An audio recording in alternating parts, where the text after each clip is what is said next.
All right, and we are live as live comes. Welcome, ladies and gentlemen, children of all ages, to another Tyru Studios Circle of Death and Family Fun show. This is live stream number 20, and we have an exciting list of things to talk about today. Beginning, I guess, with a reminder about some giveaway flutes. Yes, so we can start right away with the flute giveaways. So, of course, as many of you know from watching these live streams, that we do Yozan beginner flute giveaways. So, if you sign up for the membership and at any of the levels, you are automatically entered into win one of these two shakuhachis. And yes, we are giving away two this time because the person in December also did not pick up the flute, and this time we're absolutely giving it away. So, we'll just we'll find a way to give them away to somebody. Somebody's getting a flute this time. They need to be given away. I want people to have these flute in hand so they're good to go. That's right. So the first level you get 1 ticket, second level you get 2 tickets, third level 5 tickets, and the fourth level 10 tickets. So we had someone join recently, which was Matt. He was on. It did appear on the top chat, but now it's gone. So welcome in to that person, and please feel free to sign up now so we can give you a big old shout out. That's right. And if you don't win a free flute, how are you going to keep your New Year's resolution to become a daishihan? That's right. How are you going to keep that? All right. So, Sensei. Yes. How are you? I'm doing well. How are you doing? I'm good. I'm good. It's very, very cold in Nara, and I do not appreciate it. It is very cold, and it is a very strange cold because it hasn't been. I've been here now for almost 5 years, and I haven't experienced Nara this cold before. There's I feel like a wuss. I went to college. You lived in Minnesota. I lived in Wisconsin. Wisconsin. I lived in Wyoming, which is, for those of you who don't know, Wyoming is the Mongolia of North America. It is miserably cold, and winter lasts about 9 months. And very dry. Yeah, and like 5% humidity. And I feel like a huge baby. It's for our American listeners. It's like 40 degrees outside right now, but there's a damp, chill wetness to it that's just yucky. It's really cold. It does not make it fun. It actually reminds me a lot about how a Wisconsin cold is. Wisconsin cold is very, it's very tough. Now we are having a little bit of background noise. You hear that? It's very And tough. so Now, we are having a little bit of background noise. I don't know where that's coming from. You hear that? It's very tough. And so we are having a little bit of background noise. I don't know where that's coming from. Oh wait, I think I got it. You found it? Yeah. All right. I think we're good to go. Okay, so that's it. Yeah, now it's a little bit better. So sorry about that. I think at one point I'm gonna have to upgrade microphones for us, so we'll get like those SM87s or whatever, like how all the podcasters have. Yeah. Yeah.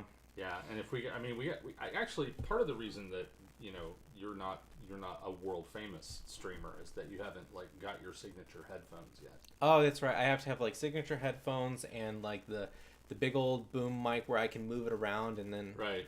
Yeah. Maybe you want to do the stocking cap thing like Tim Pool. That would be cool. All right. So I hear that there is it's a very important historical day. Yes, it is an auspicious day for those who are fans of Japanese music. On this day in 1900, Yasuji Kiyose, is that Kiyose. Yasuji Kiyose, a Japanese composer, was born. If you want to be reverent to that, you can face Oita Prefecture and observe a moment of silence. Do 10 rows. Right. He himself was a composer of some note, and he composed 3 works for shakuhachi that are considered important: a trio, and then also a quintet for 2 shakuhachi, 2 koto, and the 17-string koto, the bass koto, the giant koto, and also a quartet for that same arrangement with 1 less shakuhachi. Mostly what he's known for, however, is that he briefly was the teacher of Takemitsu.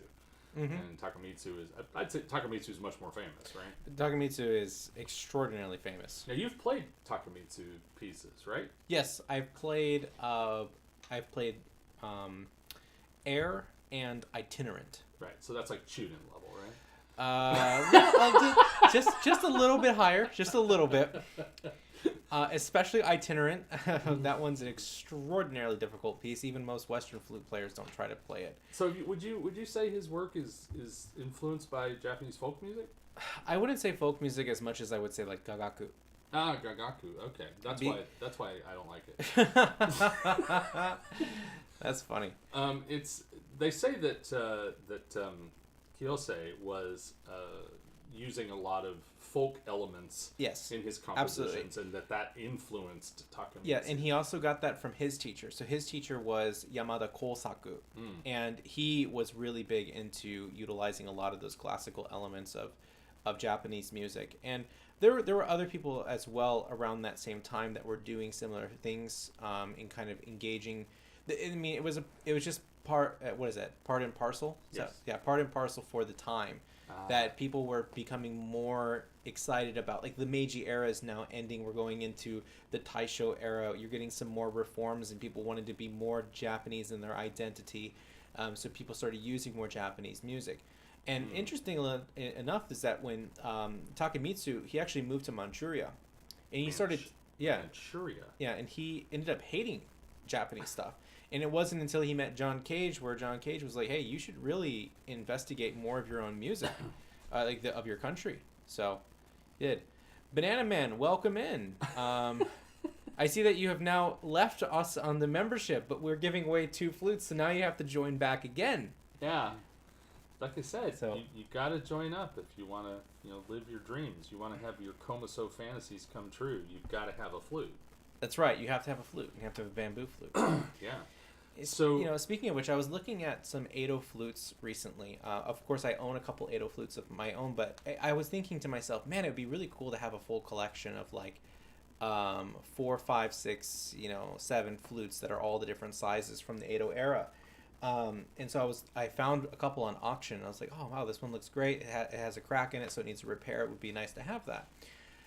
That damn thing went for like $4,000. I was gonna say, just for those of you keeping track at home, this is the kind of crap that Tyru gets up to when he's not busy enough. He's like surfing for Edo era flute so he can have a full set. Yeah, but it's like, but I was actually quite shocked because it used to be that the Edo flutes wouldn't go that high. But yeah, as soon as there's a yakiin or a maker's mark in it, man, they get really expensive really quick. So you feel like the Shakuhachi, at least the old ones, are growing in popularity? Or I mean, because I think it's a stretch to say that Shakuhachi are an investment. Yeah. Well, so the classic ones would. The classic ones would definitely be investment, and because they're just becoming more scarce. Now, the ones that I was looking at had paperwork along with them, so it would say, this shakuhachi came from this temple, which is related to Myoan in the year Temple Nana, which is 1835. Wow. Or 1837 rather. And so like those kind of things definitely have extreme value because they become more like museum pieces. But if you just have a standalone Edo era flute, it's a little bit harder to market it because you can't say how old it is without, saying, well, the way that Uteguchi is put in, this was more common post 1800. Right. But then you can also see a flute that says like, oh, well, it's been upgraded where someone added that in later. So how do you say like, okay, well, the original flute is from 1750, but the upgrade and the repairs are from 1830. Does that raise the value, lower the value? Who did it and whatever? Does it affect the sound? There's so many variables that go into it, which make it really difficult to. Yeah, you can't take your shakuhachi to Antiques Roadshow and expect the guy there to give you an assessment. Yeah, no. I don't. And the thing is, they also just like. So, for example, there was an Araki Kodo III flute that went for sale recently, like just last week, and it only fetched about 5,000 USD, which is very low for that, but it has major repairs that need to be done. on it, and so there's some problems there, and someone messed with the utaguchi, so it's not original now, right? And what they're looking for is pristine. In the pristine cases, it's $20,000 to $30,000. Right, still in the box. Yes, it's still in the box, right? It's like Star Wars figures. Now his father's flute though, Araki Koda II, there was one that also recently went for sale, and that one for $10,000.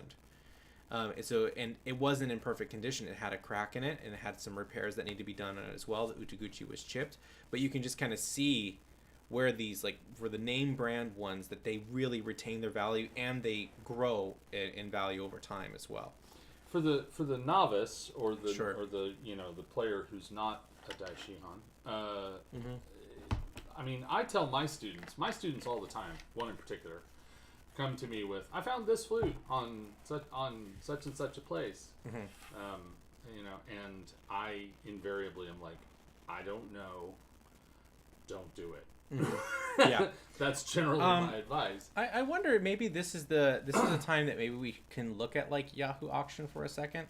Is it Yahoo Auction or like I was wondering eBay? I mean, Yahoo like Auction. it's all the same in that sort of sense. Like a lot of things get double posted in places, even like Mercari and whatever.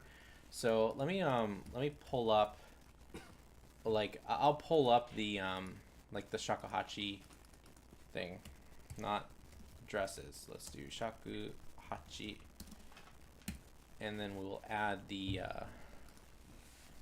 We also have to add it as the instrument, so let's add gaki. And then we'll kind of just like take a look at a couple things on here just so people can kind of understand what they're looking at. Interesting. Okay, so now let's go ahead and go to window capture, and then we'll add in our little thing here. I think it was this one here. Okay, so up on screen now we have the Yahoo Auction, right? So what we're looking at right now is we're looking at all of the shakuhachis that are currently listed that are for auction on Yahoo Auction. And what we're going to do is we're going to go with the ones that have the most bids on them right now. Okay, so let's take a look at this one here.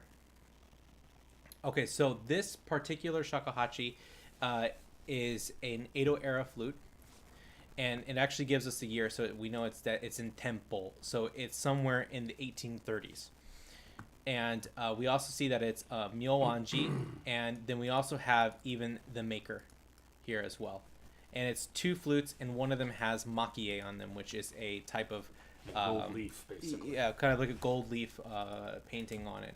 So here on this page, we can see that it is Tempo Hachinen, so that's 1836, I believe, 37, depending on when, how you're going to count the years and whatever. And so then we have a couple flutes here. So here's one that looks to be in almost absolute perfect condition. And this is one that I'm actually bidding on right now myself. And then the other one has a maker's mark in it. And I believe one of them also has a chip in it. So wait, up there it says 200,000 yen. That's not a whole lot. Is that well, that that's because reserve? Well, that's because that's what it is right now. Oh, I right? see. That's the bid. So the bid right now is 200,000 yen. However, tonight when this thing actually is going to start going, or tomorrow evening, this one will probably go up to like 600,000 yen. Okay. Probably somewhere around there. So that's something to keep in mind. Now, this is also for like the size here for this one. This is actually can be misleading for people that are looking at it. This is the size of the box. This is the description of the box that's being put up here. Right? Here is the one. Here's the shakuhachi with the makie. It's the 44 centimeters. That's basically a 1.4. It's quite small. Right? Yeah, so it's a small flute. It might not be the one that you're necessarily interested in having. Okay, let's not be hasty. 1.4. Jeez.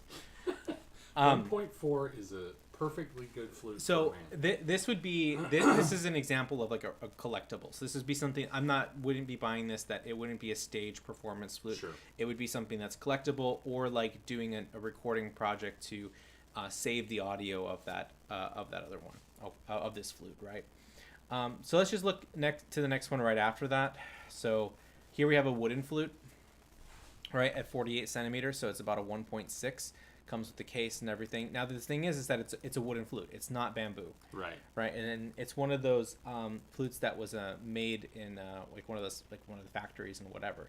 And so there you have it. That's kind of the next thing that has a lot of bids on it. So just because it has a lot of bids doesn't mean it's necessarily a good thing. Right. It could also just mean that somebody really wants to have that wooden flute to be able to travel with, and so on and so forth. All right, so let's take a look at another one. So this is Shufu, is the maker of this one. It's a 1.7, being at 52 centimeters here. That's a size you don't see a lot of. It's just one that we don't use. There's a lot of 1.8 and 1.6. You don't see a lot of 1.7s floating around. Yeah, and like here so I don't know who this maker is. The only thing I can tell from it is that he is a Kinko maker just by the insert. The joint here, it could use some repair. It looks like it's going to be kind of a little bit sketchy. A lot of people like that curved bell. Let's see. There doesn't look to be like any major damage on the outside, so this one would be not a bad bid, depending on where it goes. Now the problem is that so this one has 12 hours left to go, and the thing is that the price doesn't start skyrocketing until the last 10 minutes. Yeah, right. And then 10 minutes comes, you could quadruple or quintuple a price very, very easily on stuff like this. And so here's my thought. I don't know who this maker is. I'm not going to risk it. Sure. Right? I've never played their flutes before, and it's not a name it's extremely valuable to me, right? Yeah. It doesn't mean anything to me. Here's one who's by Seikado. And so this is a 7-hole flute, so right off the bat this is a no for me. I wouldn't bid on it. I wouldn't buy it because I'm not interested in having a 7-hole flute. Yeah, for those of you who aren't aware, 7-hole flutes are kind of cheating. They just make it easier to access MIDI notes. Yeah, but I also think that the other thing about it is that it's not real. It becomes less and less shakuhachi over time. Yeah. Right. Yeah. And then you'll see things like this. Like here's a collection of flutes, right? And these are fascinating to me because it looks like an estate sale or something. It looks like someone has passed away or someone's gotten too old to play and they're selling off their whole collection. And so if you could get the history of it all, it would be cool. That would be, to me, an added cool factor. But I don't know about the quality of the flutes, but it's neat to get someone's life's work, kind of. Yeah, and I can't read the bottom character for this one right now, so it looks like Take something. So Chiku. And we have same maker, Chiku. It seems Chiku across the board. Here's a couple other. Here's a Chikuzen, Tamai Chikuzen, which is a great maker. But you can see that on these flutes, there's a lot of repair work that has been done. Right, you have 2 out of the 4 of them have been binded, and it looks like one of them also has a weak joint. There are 2 of them look like they have weak joints, maybe even 3, and so all of that just becomes repair cost. Yeah. So even though you can find something that's really cheap on Yahoo Auction, it doesn't mean that it's actually in a good condition, and we can't even see inside the bore. Right, yeah. So if you look if I just, they don't have any extra pictures, so I can't look inside the bore. I don't know anything about it. So you have to be extraordinarily careful when you're looking at the prices for here. Here's that another Tamai Chikuzen flute. Now, it looks nice. Like they did a really good job on the pictures here. Okay, now this is why you have to go through every single one. I looked at this one prior to. So this is telling us that probably loose joint here, right? Which is not a big deal. That's like a $30 fix. But these sort of fixes here, where the cracks are opening up again on the back side, or even something like that, if that crack is going all the way through, now, and this is a really tough one to fix because look at how close that is to the hole on that one. Yeah. Right there. That's going up to the hole. Where are you going to put the binding? And also, it looks like there's a hydration issue as well. This flute needs to be rehydrated in a big way. Yeah, so that's, again, and it's not to say that you shouldn't, ever consider doing anything off of Yahoo Auction. You just have to be very, very careful when viewing or trying to go for something on here. Let's just go. Let's see. We can just maybe go for the more expensive. Let's just go expensive stuff and see what's on there that might not necessarily be here. Okay. So here's one by Shinzan. And this one's a little bit different. It's both auction and a buy now price. So the buy now price is 452,000 yen, which would probably be somewhere close to like maybe $3,000 or $3,000, something like that.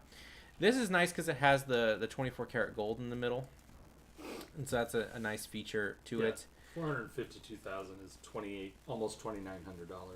Yeah, so I mean, like like Shinzan flutes, they're much better known. It does seem like there's a lot of bindings here, so I would wonder who did the bindings on the flute and so on.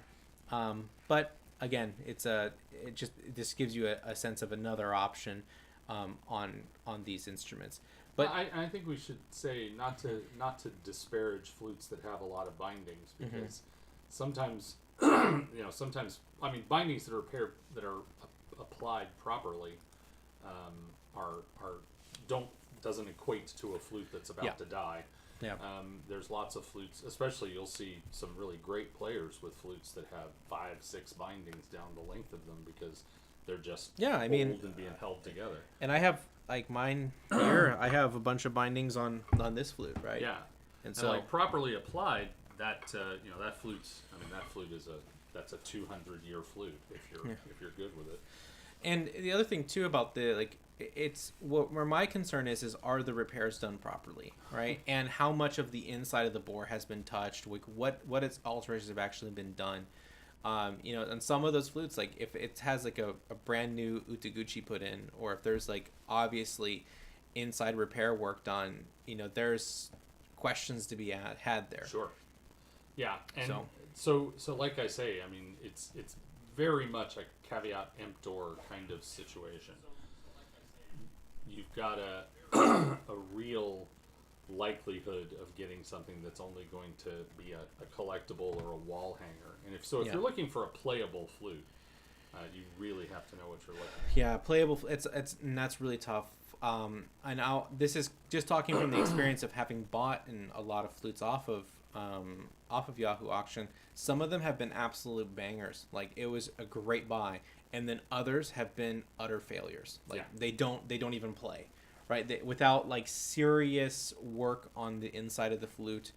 And this also goes for big names too. Like Sure. I've bought flutes by big name makers where it's just like, yep, this needs repair work, and you're down another $500 in the hole to get the repair works done on it. Yeah. So it's hard to. I don't think there's a real viable. Are there people out there that are flute flippers that like buy flutes, repair them, and sell them and make money?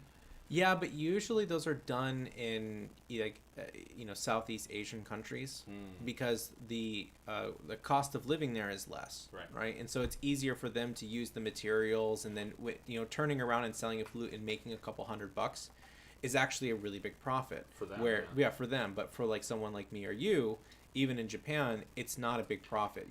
That for the amount of hours it takes to do that kind of stuff and to make sure you're doing it properly, it doesn't make it worth it. I played guitar, and I became a Fender man, right? I basically only wanted Fender or something that looked and played like a Fender. Yep. And I think that in Shakuhachi, I just playing the instrument is more than enough of a hobby for me. I don't need the additional stress of trying to learn all the names of the makers. So I'm gonna buy, the Yozans that I want, and that's that. Yeah, and I've said this multiple times, and I have played a lot of makers, and there are a lot of good makers. Like I really think that Gyokusui III has very good flutes. Yeah. Though you should play them because he makes them in a lot of different styles. Like you don't want to buy a fuke flute if you're going to try to do contemporary music. It won't be the flute for you. Well, you know how I love contemporary music. Oh yeah, you're just swimming in it. And then with like Seikado, I think the Seikado the Third is also a very good maker.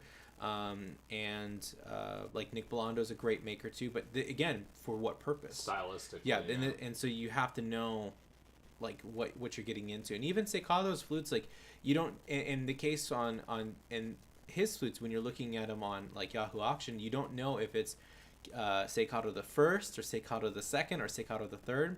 Same thing with Gyokusui. You don't know if it's Gyokusui the first. We usually know because there's a serial number on it, and there are some ways to tell. But from the first and the second, it's sometimes it can be hard to tell, or second and third, it's very difficult to tell too. So the short answer is caveat emptor. Yes. And ask your teacher. Yeah, if you work with your teacher, and a lot of times teachers do have connections with their own makers, and if your teacher is me, I'm gonna say no. So, I think that it's a fascinating sort of world to dive into. I do feel like there's a lot of people out there that I've seen that are selling flutes that have no idea. They're just, like I say, estate sales or whatever. People have just scooped up flutes and thrown prices on them. And sometimes that can happen too. Like you can go to like a flea market and you can sometimes pick up flutes, but most of the time, they're nothing of value. They're usually broken, or it's just a mediocre instrument. Basically a no name. Even though they have a stamp on it, there's nothing of intrinsic value to them. Right. Every off house I've ever been to of any size has at least 2 or 3 shakuhachi laying in a case, trying to be sold. And a lot of them are mume, like anonymous flutes, right. And sometimes you can get a good one. Sure. Like I found one Jimori 2.0 that was really good, and I picked it up for like $80. Wow. Yeah, it was very good. It had a very nice sound, and I was very impressed with it. But out of like the 50 that I've seen at flea markets, I would never touch them. Sure. Well, and the for those of you who don't live in Japan, Off House is a giant chain of I don't want to say, I guess secondhand store is the right thing, but because there's parts of Off House that look very secondhand, like the clothing area is obviously vintage. Yeah, I would just call it an antique store and a reuse shop. Yeah, but like for example, if you need tools, like if you need a new drill or something, Off House is the place to go. Socket set. I got a full socket set, metric of course, unfortunately, but a full metric socket set for like $6, you know, and that same sort of set, in the store would be $40, Off House is great. If you ever come to Japan, you should. I know it sounds weird to come to Japan and go secondhand shopping, but amazing stuff. But like antique store shopping and secondhand store shopping in Japan is actually really good because they have a very high standard on what they're going to accept in. Yes. So they don't take partial sets or anything like that. They just won't buy it. Right. So great place to get cheap kimono if you're the right size. Yes, that's a tough one. You got to be careful with used kimono too because the threads can be very weak. Yes. So a lot of them you might have to redo. My wife, who is a small woodland forest creature, can go to Off House and purchase kimono. One of her favorite kimono sets to wear when it's cold, because it's wool, is she got at Off House for like 1,500 yen. Wow, that's like $10. It's like $10. Yeah, and it's beautiful. I personally, I can't buy gloves in Japan. So you got those sausage fingers. So, I do. Isn't even the big and tall not big and tall enough for you? Well, there's that one chain, I forget what it's called, but it's like all work clothes. So like if I want to look like I'm at your house to deliver a washing machine, I can. Or you're in construction work? Yeah, I'm there to hook up the gas line or something, then I can do that. But it's nothing stylish. Well, even for myself, I'm not like massively huge or any sense, but even for me, it's hard to find clothes because, broad shoulders makes it hard. Yeah, the broad shoulders make me like an XXL, 2XL in Japan at minimum. Oh, sweet summer child.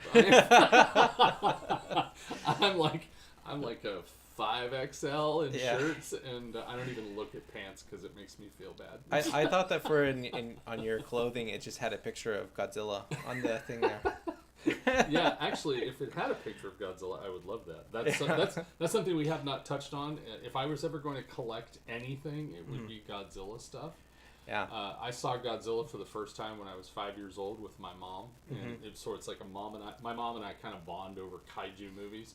And I was at the store just the other day in OG, at OG Station, and they had a whole wall of Godzilla, all the Godzilla, like from the first one all the way to like Mecha Godzilla, Godzuki, all the characters, and I was just like to my wife, I'm like, take my wallet, please. What's your favorite variation of Godzilla? I'm a big fan of like old school original Godzilla, and I also love Mecha Godzilla. It's so dumb, it's just great. Did you like the American? The Matthew Broderick one or the newer ones? The newer ones. The newer ones are pretty good. They've tried really hard to make Godzilla a little more intelligent story-wise, and that's not the point. The point is a guy in a vinyl suit stomping through a miniature version of Tokyo. That's the point. Yeah, that's right. That's what's fun. You know, and I have a soft spot for Godzuki, even though it was so ridiculous for Godzilla to have a child. I don't know why. I love the idea that Godzilla is like a kind of a gruff absentee father who comes back into Godzuki's life and tries to teach him how to use his breath weapon. It's awesome. I gotta find I think it is Super Godzilla. It's the Sega Genesis game. Oh yeah. And you kind of go through, and I know there's one where you also have to. Who's the big monkey king? Kong. Yeah, you have to beat Kong as Godzilla. That's tough.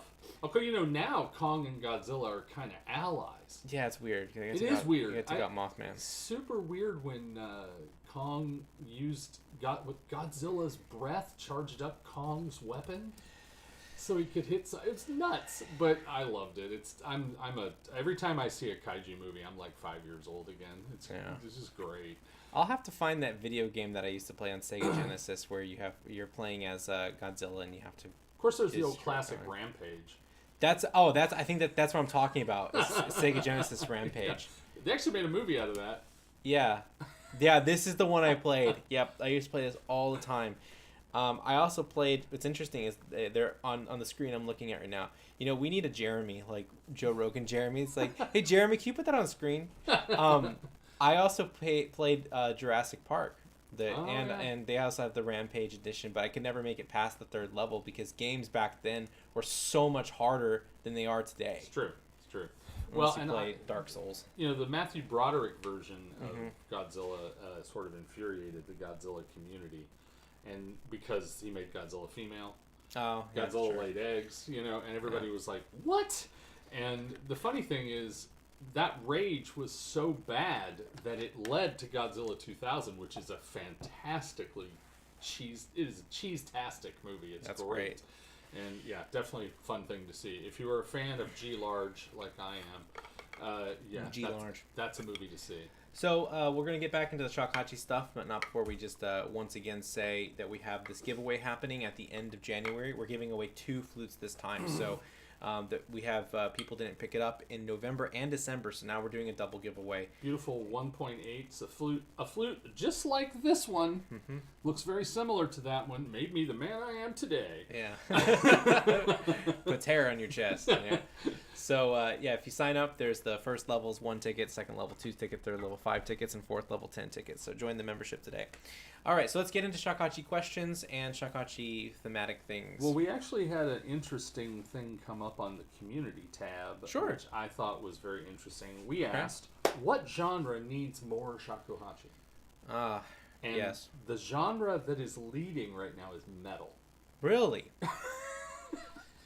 Like, it's very hard to, like, it's not impossible to do. No, I but think it can be, makes it possible. Yeah, but it's very tough to, well, first off, blending everything together is very tough. And a lot of times the sort of the riffs that would fit in like the metal context don't necessarily work really well on Shakuhachi. I think if the Shakuhachi player takes the attitude of not trying to be a guitarist, if he takes the attitude of trying to be a vocalist, then you could do some cool, like, loud, screamy, over the top kind of stuff.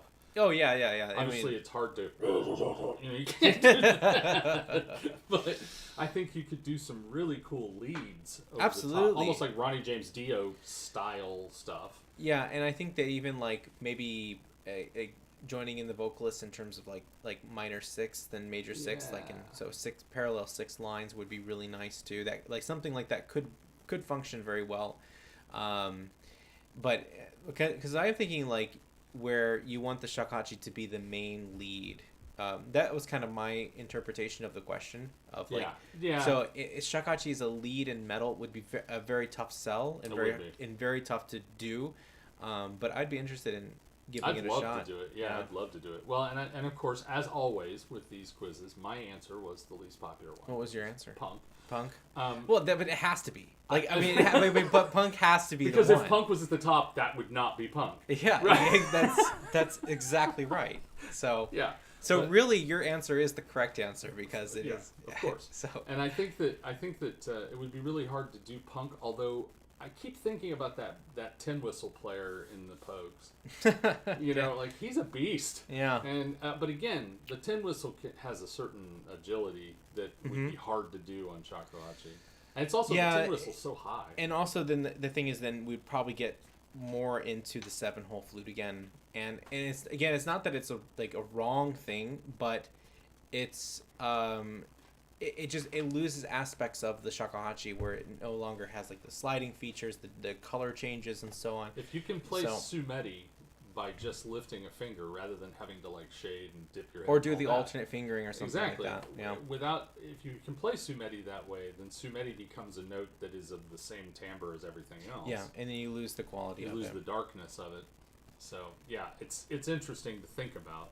This comes back to my metal flute with a distortion pedal fantasy, where metal shakuhachi with a transducer mic plugged into a pedal board makes some heinous noises. I think that would be amazing. Yeah, and we just turned up the volume for everybody because I was worried about the static in the background. Yeah, doesn't matter. So Water Drinker 22 says you should make a new channel called White Man in Japan. Ortho Bros YT. Yes. What do you think is the biggest problem with people trying to get into instruments or shakuhachi in general, and how would people get past that?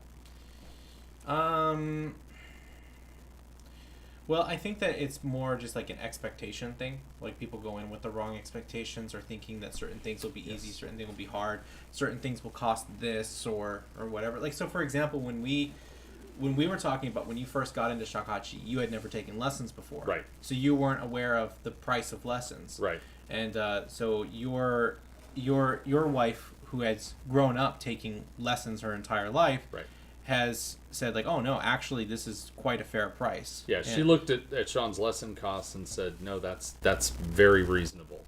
And I grew up, I grew up in the old days where if you played an instrument, your band director, you rented the instrument and you went home and you had a Hal Leonard book that you went through page by page, just honking and squeaking and making horrible sounds, and then you went to band practice at school.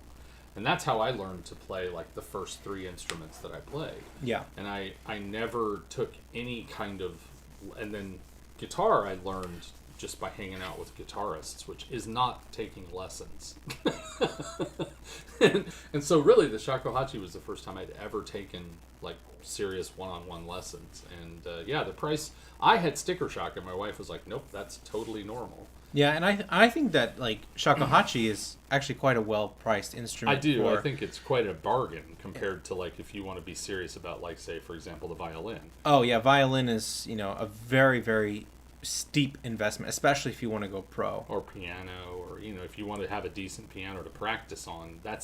Then you're talking about like almost like an architectural level investment. You got to have a room for it, and all that. Yeah, I mean, so for us, we used to have 2 upright pianos here, but we sold one of them. But when we were moving in here, we actually had to redo the support beams in one of the rooms in order to hold the piano. Yeah. So that's, I mean, sometimes that can be a case for older homes, and some instruments also have a lot more upkeep with them too. So for example, piano, not all the time, but you do need to get new strings at some point. And buying a new set of strings for your piano is not cheap. No. And with some instruments, there are consumable elements. You know, all the reed instruments go through reeds, especially when you're new. You go through reeds really fast. Yep. Or stringed instruments need strings. They need bows. Correct. And the shakuhachi, there's really no consumable element to the shakuhachi. I mean, don't be a dummy like me and drop it. And then you have to get a new Utaguchi. But I mean, other than that, there's really nothing consumable about the shakuhachi as long as you take care of it. It doesn't fall apart. And I know anyone out there who's ever played shamisen is like cringing right now. And they talk about the consumable element of their instrument.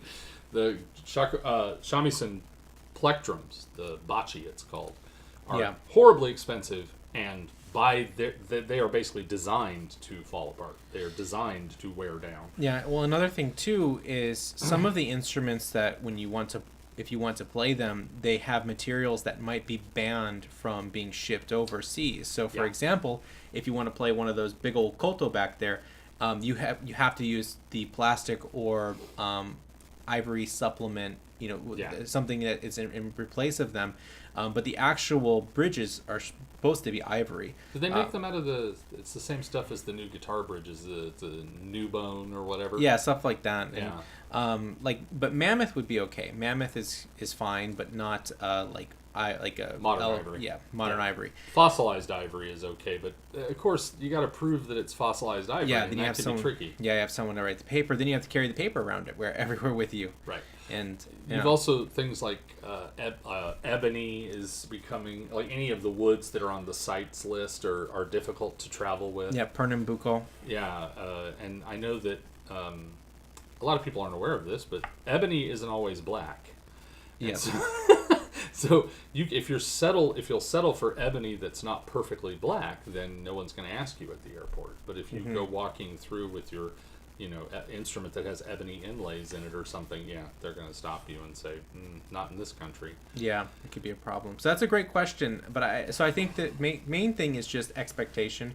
Another thing too is just expectation of practice. Like you actually have to take time out of your day to work every single day to get better at it, and it's not just a slow slope up. No, it takes over a good chunk of your day if you are serious, and not so much that you have to play all day, but there's thinking about it, planning for it, getting everybody to leave you alone so you can do it. And also another element that people I think misunderstand is that, for example, if you as a kid played the recorder in school, you learned that, you put your fingers in a certain position and you blow and a sound comes out. Yes. Okay. That is not how the shakuhachi works. Nope, not at all. Okay. Your mouth has to be in the right place and your head has to be at the right angle, and it's not one finger equals one note, which I think a lot of people misunderstand because of medi notes and shading. Yeah, head positions and stuff like that. And also then you have to be aware, it's like, well, which size do you get?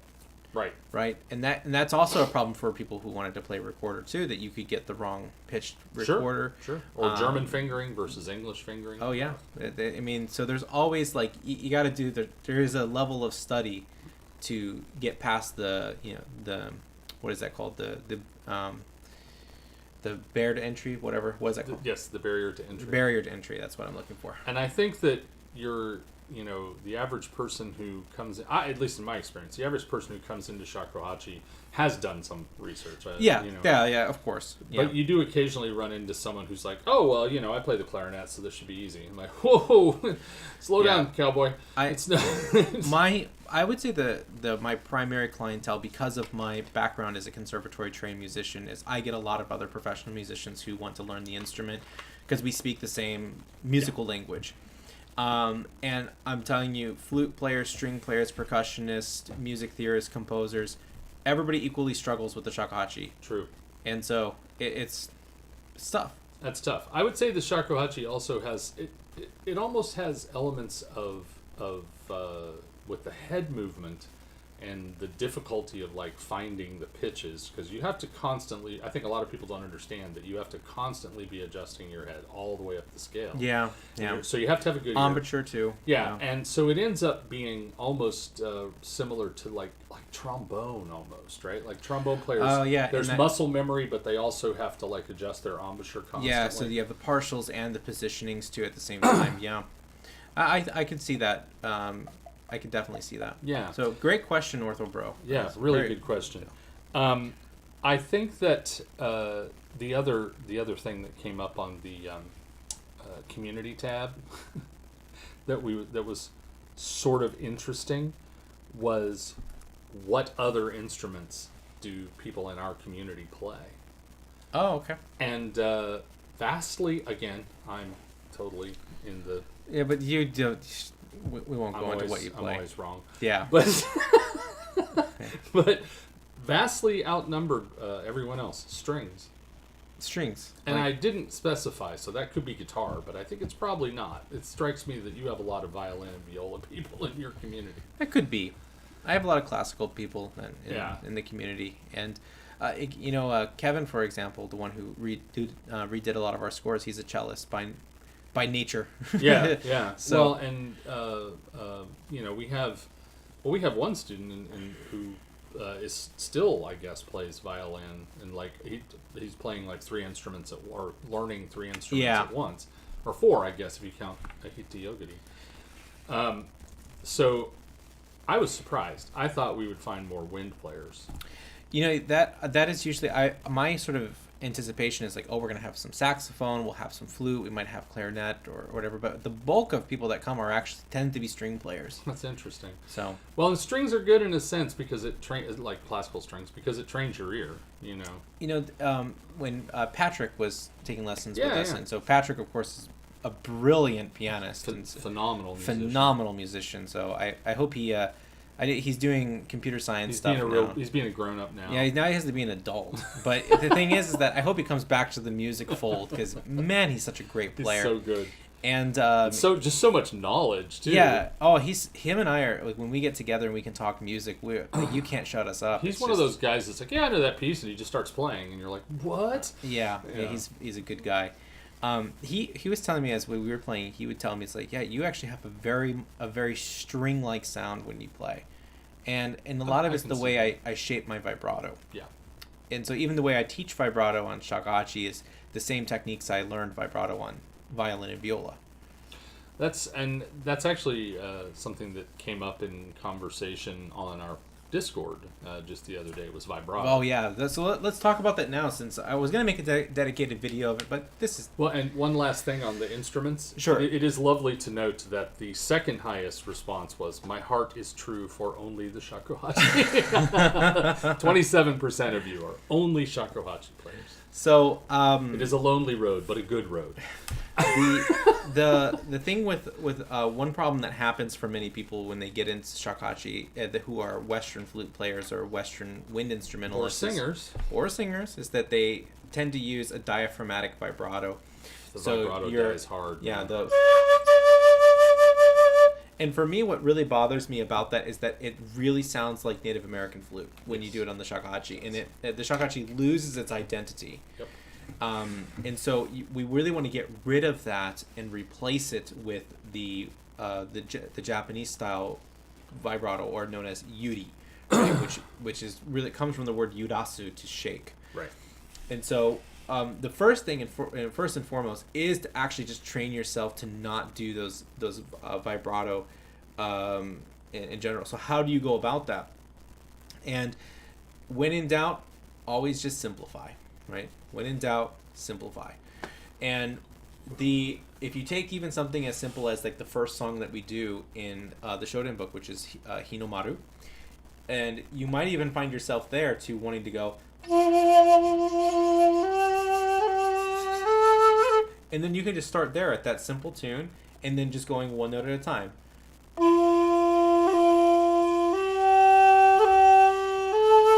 And you might say, oh, there it is.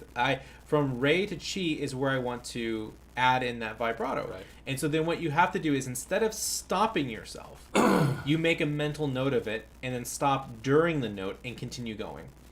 And the more mental notes that you can do as you're making that practice, the better you're going to be off.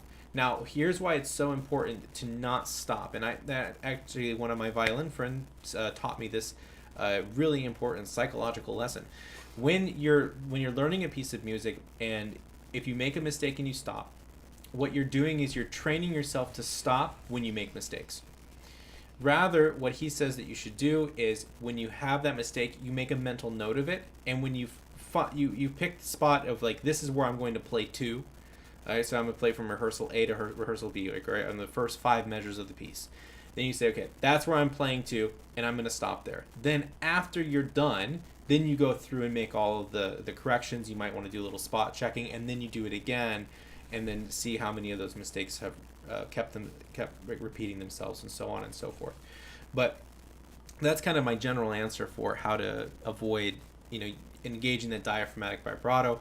Is start it really simple, and then just make mental notes of when you have tendencies to want to add in that vibrato. Yeah, and we also had, I think maybe you could address this, we also had a little discussion on Discord about the difference between vibrato and tremolo, which I don't know, I mean, I played guitars. Tremolo is a pedal. Yeah, so, well, tremolo is a string technique, right? And so that ought to be like more like a flutter tongue, that kind of, like that kind of thing. That would be like a tremolo, okay, right? Where a trill is a note. It's a specific definition of it. It's from the one note to the next note adjacent to, like on the staff.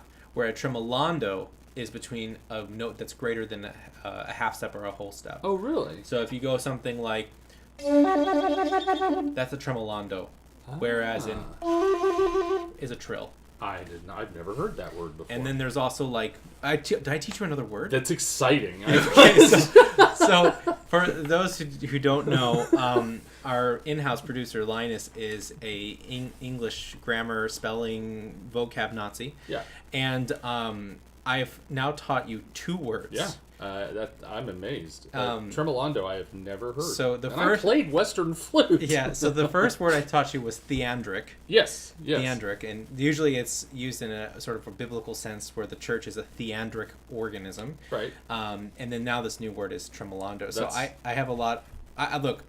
You feel good about that. I have a lot of pride right now. You can feel good about that. That's amazing. That's great. We'll keep working on it. Maybe I'll find a couple more English terms that you're not aware of. Now I have to find a way to use it in a sentence. You know? And then watch me be wrong. Be like tremolando's not even a real word. It's not even a thing. You just made that up on the spot, right? No, but I'm going to use it on my wife and watch her go, what? What's that word? Yeah. So we're coming towards the end here. We should check and see, do we have any other pressing questions from the crew?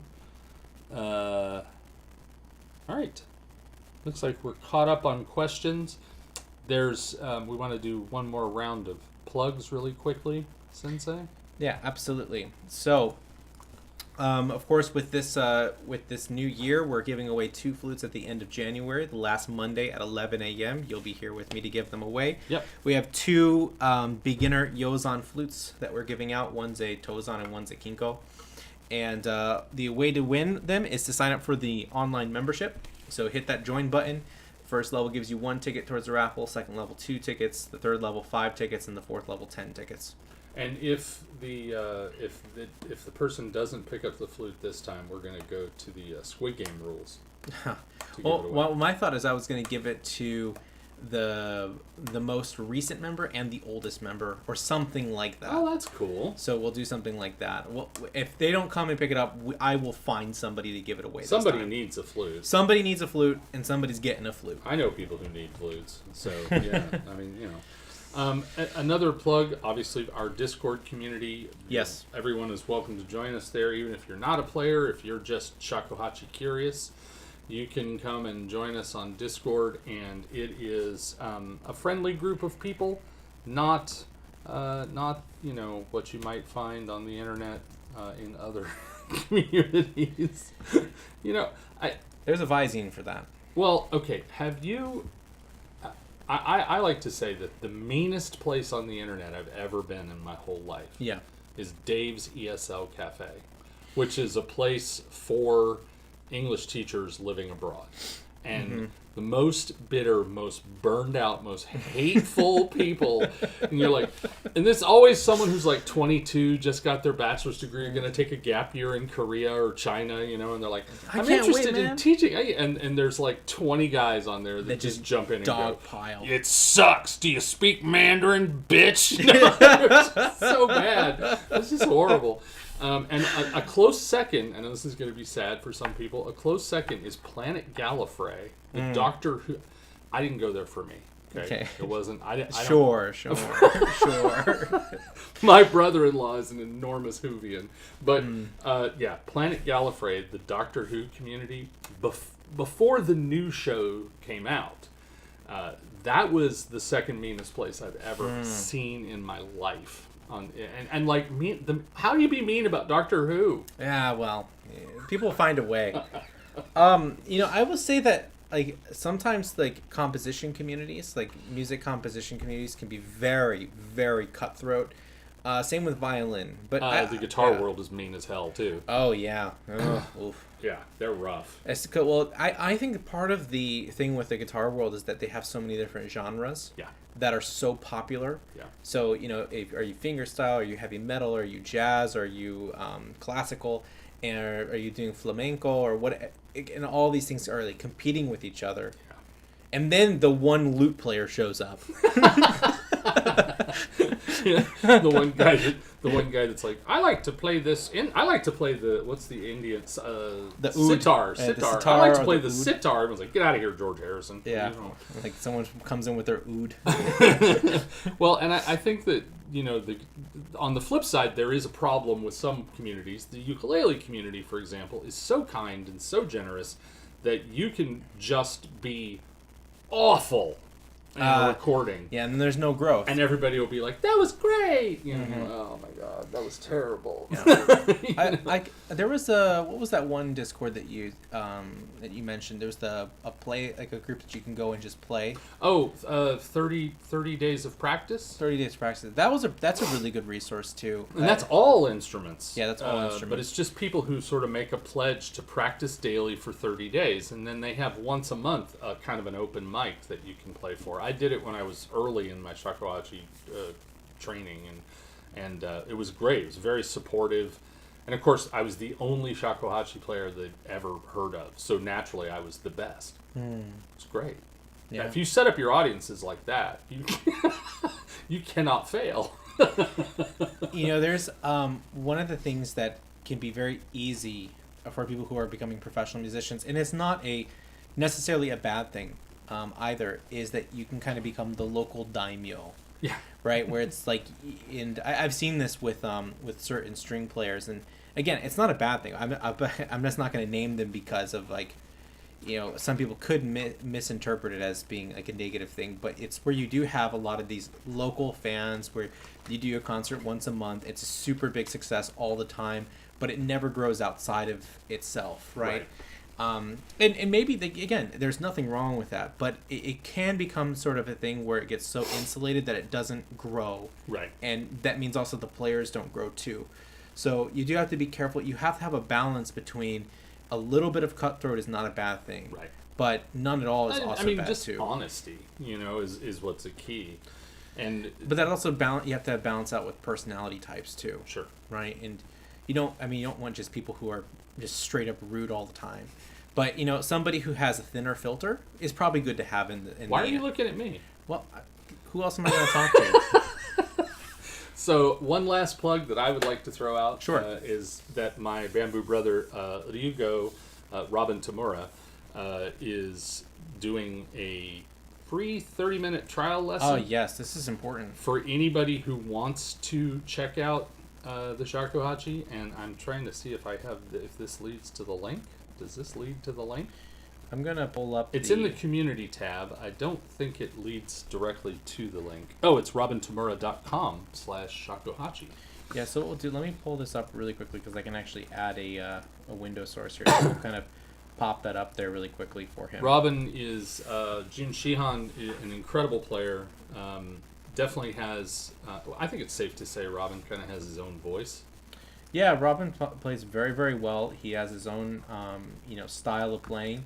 He's, he definitely plays within our genre style. Oh, absolutely.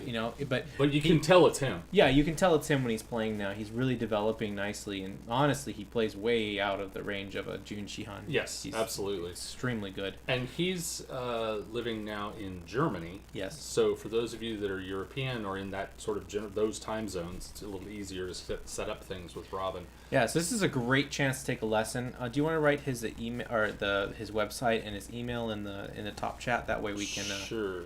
That way people can copy that and send him because it's a great chance to take a 30-minute trial lesson, and you may just absolutely love the way he teaches, and you sign yourself up for lessons. Yeah, he's also like super chill. He is very nice.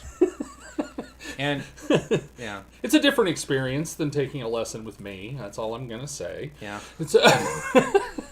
but he's a great guy and a really good teacher as well. I've sat in some master classes with him, and he's just he makes very cogent observations about people's playing, and just very, very helpful in general. And free. I mean, you can't beat free. You can't beat free, right? I mean, what do you got to lose? 30 minutes of your life. That's all. Yeah, so all definitely sign up for that. robintamura.com/shakuhachi. That's in the chat. Good. Do we have anything else we want to talk about, Sensei? No, I think that pretty much solves it. I guess we can open it up for one final question. If anybody has questions in the chat that want to keep us over for a little bit longer. I'm stalling because right after this is my lesson. That's right. That's right. Lesson time. You know what? Here's a great idea. We should just do your lesson live for everybody to watch and judge you. No. Okay, let's not. Let's not. So, if I was, playing something easier. Yeah, you've got to definitely have a very tough piece. Well, I might as well tell them I'm playing Mukaiji, which is not. It's not that the individual figures are difficult. It's trying to make it go together and become a piece. It starts to sound like me just practicing figures. Yeah, and well, I mean, this is Japanese music doesn't work how Western music does, even like analytically, like where we can say this is the section, this is the section. So sometimes, even looking at how we would think of formal analysis in Western music, you have to be really creative when you look at it in Japanese music, and sometimes you have to say, here are fragments that we're going to use, or here are set melodic phrases that are very common to certain schools, and then we can start to piece things together. Or you say, this is the lower section of music, this is the upper section of music, this is where the upper section of music repeats, but the upper section and the lower section in terms of musical like identifiers or melodies or pitch content could be completely unrelated. Right, and there's for people who are mostly Western consumers of music, it's difficult to understand how a piece that has a lot of sort of the same notes repeated over and over and over again, we kind of look at that and say, well, where's the melody? Yeah. And in this case, you're trying to create different textures and different tones using the same pitches, and that can be difficult. And I think one thing to think about with just Japanese art in general is a lot of times it's a lot more important. It's not as important about what you're doing as how you're doing it. The emotional content. Yeah. Well, not even the emotional content, just of like that. For example, Gagaku Biwa players, right? They have a very specific motion that they follow, and it really yes, okay, you can say the notes are important, all this sort of stuff, but what's even more important is is your kimono proper? Are you holding the instrument correctly? Right. Are you doing the motion together in time with everybody else? Like, is the uchiawase lining up properly? Those sort of elements are really, really important, and sometimes they're non-musical. So there's no biwa player that plays like Slash? Like, you got the guitar like... Oh, I'm sure we can find got the biwa like down past your crotch and your hand cocked back? And like completely inebriated? Yeah. I'm sure we can find one. sure we can find one. That sounds Yeah, awesome. so- Now there's my internet search Yeah. for this afternoon. Well, you do have a train ride to take anyway, so. That's right. All right, well, as usual, thank you guys so much for watching and being here, asking your questions. Sign up for the membership to win one of those flutes, and don't forget to ask your questions. And for future stuff, keep subscribe, like the video, see what else. Join the community board post, like on the community tab on YouTube. We ask a lot of questions and stuff, and we always are interested in hearing what you're interested in, what you like and what you don't like, and stuff Sure. like that. So. And if you have questions, if you're shy, if you're embarrassed about that kind of stuff, you can always join Discord, hit us up directly, direct Absolutely. messages, or email Sean, and we'll be happy to take you in whatever direction you want to go. Absolutely. All right, have a good